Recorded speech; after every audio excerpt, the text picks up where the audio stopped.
Genesis chapter 39, Holman Christian Standard Bible. Now Joseph had been taken to Egypt.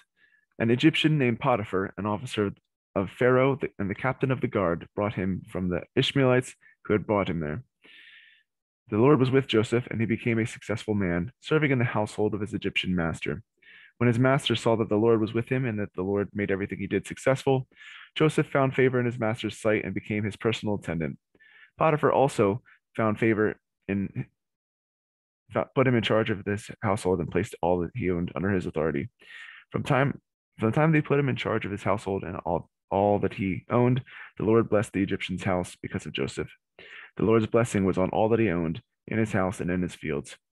He left all that he owned under Joseph's authority. He did not concern himself with anything except the food he ate.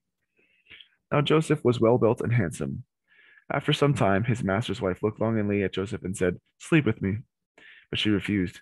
"Look," he said to his master's wife, "with me here, my master does not concern himself with anything in his house, and he has put all that he owns under my authority. No one in this house is greater than I. He has withheld nothing from me except you, because you are his wife. So how could I do such a great evil and sin against God?" Although she spoke to Joseph day after day, he refused to go to bed with her. Now one day he went into the house to do his work, and none of the household servants were there. She grabbed him by his garment and said, "Sleep with me." But leaving his garment in her hand, he escaped and ran outside. When she saw that he had left his garment with her and ran outside, he called the Hebrew servants, or the household servants. "Look," she said to him, "my husband brought a Hebrew man to make a fool of us. He came to me so he could sleep with me, and I screamed as loud as I could. When he heard me screaming for help, he left his garment with me and ran outside."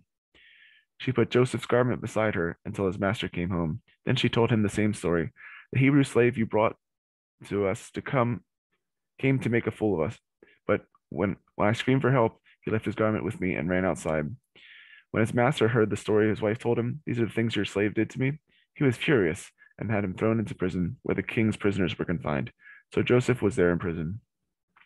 But the Lord was with Joseph and extended kindness to him. He granted him favor in the eyes of the prison warden.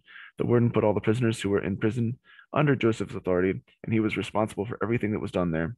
The warden did not bother with anything under Joseph's authority because the Lord was with him, and the Lord made everything that he did successful.